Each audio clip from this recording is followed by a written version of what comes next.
Hi there, it's Erin, gut health, IBS, and SIBO coach. And if you've been struggling with digestive issues like constipation, diarrhea, maybe a mixture of both, IBS, SIBO or small intestinal bacterial overgrowth, gas, bloating, GERD, reflux, any of these digestive issues, I want you to really tune in because today I'm going to share with you something that might surprise you. Digestion doesn't actually start in your stomach or even your mouth. It starts in your brain. Let me explain. So if you've ever walked down the street and maybe you just had lunch, so you're not even hungry, but you smell pizza. Pizza. Wow. Your brain says, pizza. I smell pizza. That smells delicious. So even though you're not hungry, your brain turns on the processes of digestion. All of a sudden, you might notice that you're salivating. You have more saliva in your mouth. You might notice that your stomach starts growling or you're looking for the food, right? We're evolutionarily wired to find food. So it's really, really important to understand that this gut-brain connection, also known as the gut-brain axis, is really where digestion starts.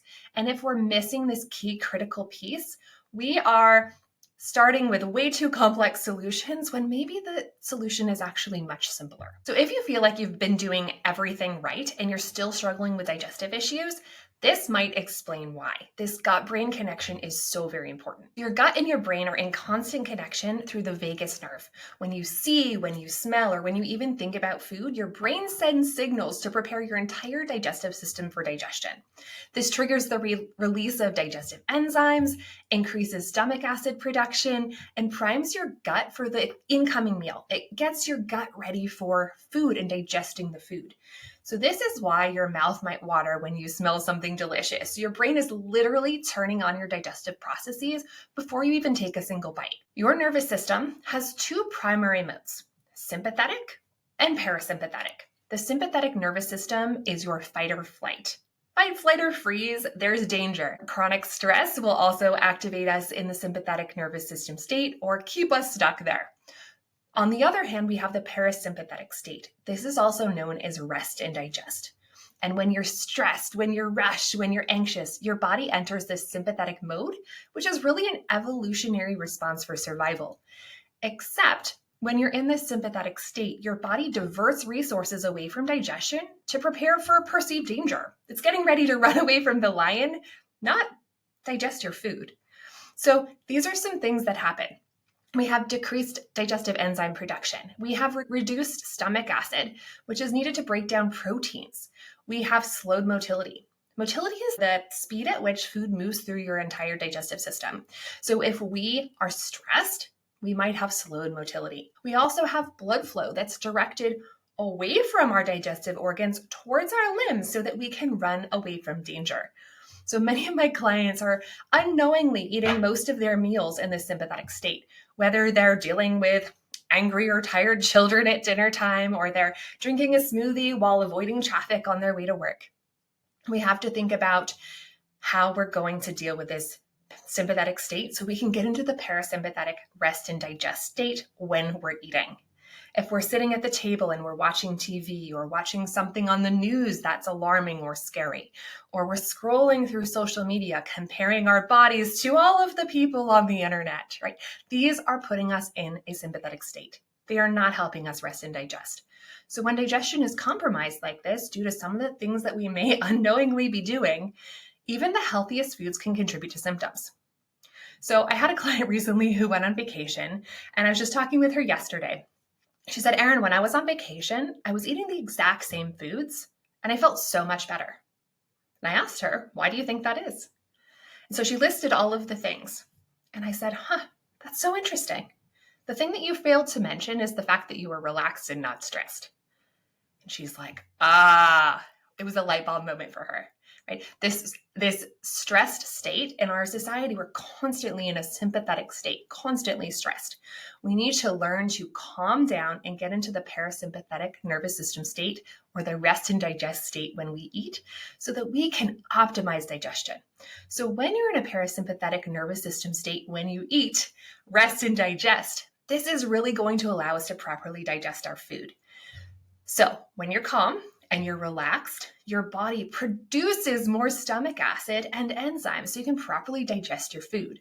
It maintains proper motility, not too fast, not too slow, which will help prevent constipation. It optimizes nutrient absorption because you can actually access the nutrients because your food is better broken down. It reduces inflammation in the gut. It supports healthy gut bacteria and a healthy microbiome. And this is why so many people, like the client I just mentioned, feel so much better on vacation, even if they're eating the exact same foods. I want you to just lean into this idea of being in a rest and digest state when you eat. Sometimes we're trying to solve really complex digestive issues with really complex solutions like medications and all of this macro tracking and the fiber tracking and like all of these things, and they can be really, really helpful. Don't get me wrong, I'm a functional nutritionist. They can be really, really helpful. But if we're skipping the basics, we are missing something critical that's really, really important for feeling good in our bodies and for proper digestion and eliminating the symptoms that you're struggling with. So I want to give you 5 practical tips that will really help you improve your digestion. And these don't take a long time. They're very, very simple. And you can just choose a couple of them to start or just choose one to start. You don't have to do all of them right away. So the first one I call the pre-meal minute. The pre-meal minute is basically before you start to eat, you sit down. If there's a lot of distractions going on around you, close your eyes and just breathe for 1 minute. And that will help get you into the rest and digest state. I like to sit in my chair, put my feet on the floor, put my hands on my belly, and really feel my diaphragm expand. That deep belly breathing will help calm the nervous system. Right? Your vagus nerve going from your brain to your gut and your gut to your brain. When we breathe into our belly and our abdominal cavity, that helps relax the whole abdominal cavity and helps get us into that parasympathetic rest and digest state. So the pre-meal minute, just deep breathing for 1 minute before you eat. Another thing is chewing your food. If we can do the pre-meal minute, it's going to be a lot easier to chew our food because we're not rushing. We're sitting there, we're eating, maybe we put our fork down between each bite, whatever we need to do to slow down. 15 to 30 chews per bite would be optimal. I don't count, but it might be helpful if you count just one meal to see, are you chew, chew, chew, swallow every time, like shoveling the food in your mouth? How long does it take you to eat a meal? If you're eating really, really fast, this is setting your digestive system up to fail, essentially, because if you're not chewing your food, the food is going in very, very large chains of proteins and carbohydrates and fats into your stomach. It's not breaking down. You only have teeth in your mouth. You have to chew your food so that your stomach and lower on in your digestive system can do the work of digestion. If we're not chewing, we are missing a critical piece of digestion, and that might be contributing to some of the symptoms that you're experiencing. Next is screens.